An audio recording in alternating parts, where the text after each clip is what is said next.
Again, we return to Jimmy Allen and his air adventures. Up on a training flight, while Speed is instructing Jimmy, both left struts crack and break loose. Unable to stand the strain, both wings rip loose with rending crashes. Speed and Jimmy bail out in their parachutes. Reaching ground safely, they examine the wreck of the training plane. The two discover that a mysterious liquid has been applied in some way to the metal struts. This liquid has eaten into the metal, causing it to give way. Jimmy and Speed are driven back to town by a girl, Nadine Hammond, who has seen the accident. Upon arriving at the airport, Flash Lewis privately informs Jimmy that Mike Jones is to meet Shorty Mason and Major Moto in his office at 9 o'clock that evening. It is now 9:15. The long beam of the airport beacon is sweeping its ceaseless vigil across the night sky.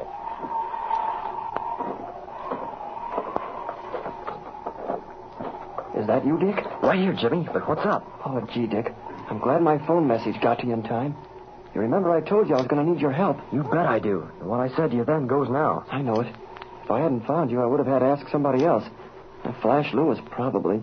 That might not have been so good. Well, why not, Jimmy? I'm sure Flash Lewis is okay. Oh, so do I, Dick. But after all, Flash is working for Mike Jones.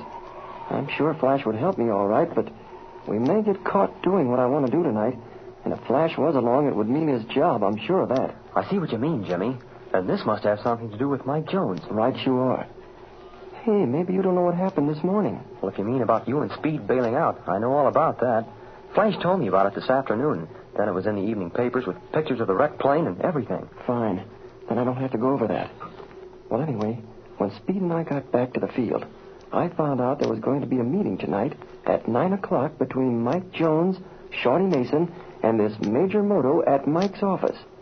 Now, you know, I told you the other day I thought something queer was going on, and I thought this would be a good chance to find out if my hunch was right. Okay, I'm with you. Just tell me what you want me to do. Well, I don't know just yet, Dick, but just stick with me and be ready for anything. The first thing is to go over to Central Flying School, but let's don't cut straight across here. Let's go around the Grand National Airways hangars. That will bring us back of the school. From there, we can sneak up on the outside of the office building. I don't want anyone to see us on the way. Okay, Jimmy, let's go.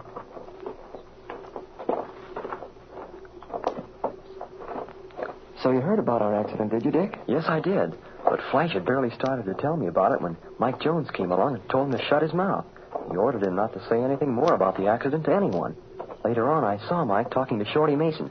Their faces were as long as the Mississippi River. Well, their faces will be longer than that, Dick, before Speed and I get through with them. Why, what do you mean, Jimmy? Listen, but don't say a word of this to anyone. But there was something phony about that accident today, Dick. Speed said so himself. Wings don't go flying off airplanes without any reason. Well, what caused those struts to break, Jimmy? We don't know for sure. But Speed got hold of the CAA, and their inspectors came out to the wreck right away. When they reached the crash, they found Mike Jones and Shorty Mason there ahead of them. They were dismantling the ship, ready to bring it in. And believe me, the chief inspector was plenty sore about that. You know, after an airplane accident, the wrecked ship is supposed to remain just where it is until it has been inspected by the department. You mean you think they were trying to cover up something? Well, it looked that way. But Speed had already taken one of the broken struts back with him, and he had given it to the department. Well, what'd he find out? Plenty. It had been treated with some kind of powerful acid, which would eat into the metal and cause it to break like a piece of cardboard. Well, can you tie that? It doesn't look very good for Mike Jones and Shorty Mason, does it? You bet it does it. Well, here's the hangar. Hey, listen, would you? That wind is sure blowing tonight. But that's a good thing, too. It won't be so easy for anyone to hear us when we get outside the office building. Quick, Dick. Lie down in the shadow here a minute. There's a car going over to the school, and I don't want them to see us. Okay, Jimmy. Say, I know whose car that is. What? Whose is it? Like the one Major Moto drives. You're sure of that? Absolutely. I saw him in it this noon. Well, all right, Dick, come on. Yeah, he's around on the other side now. Shorty Mason's probably there already. I don't want to miss a thing.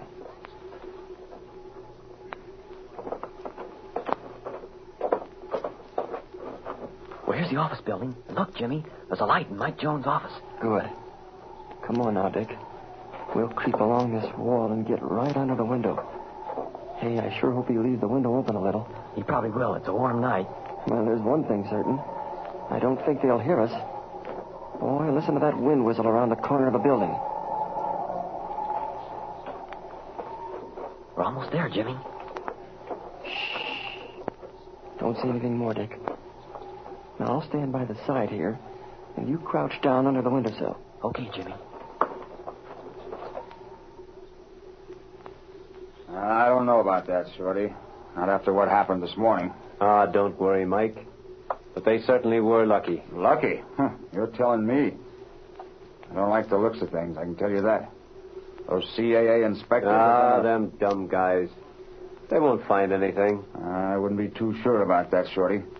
What about those holes? They probably won't even look at the upper ends. Beg pardon, gentlemen. I am not concerned with Jimmy Allen and Speed Robertson. I beg your pardon, Major, but I'm afraid you are. This Speed Robertson and Jimmy Allen are as dangerous to you as they are to us. Gentlemen, I am only interested in obtaining plans. Don't worry, Major. You'll have copies of all the plans. But what about the rest of that dough? Dough? I do not understand. He means coin, Major. Kopex, Mazuma, cash, money. Money? No more money until I have plans. Say, Mike, what was that noise? You're getting jumpy, Shorty. That's nothing but the wind. Well, if you ask me, it ain't healthy to be sitting around here talking with that window open. Well, maybe you're right.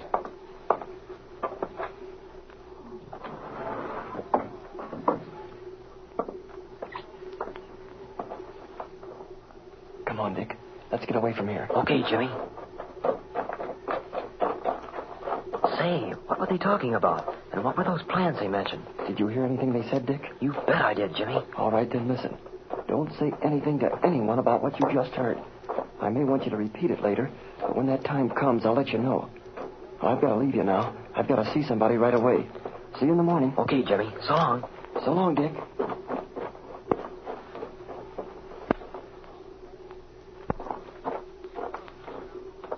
Hey, you kid, what are you doing here? I want to see Captain Sweeney if he's around. Well, he ain't here often in the evenings, but it so happens he's here tonight. What's your name? Jimmy Allen, sir. Oh, you're Jimmy Allen, eh? I've heard of you before. Well, you stay right where you are, and I'll call Captain Sweeney. Thank you, sir. Never mind us, sir. I'm just a night watchman here.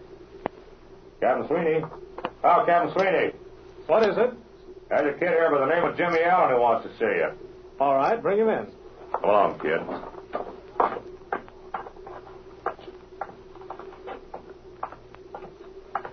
Well, here we are. Well, hello, Jimmy. How are you? That'll be all. I'm fine, Captain Sweeney. Come in my office here, Jimmy, and have a seat. Close that door behind you.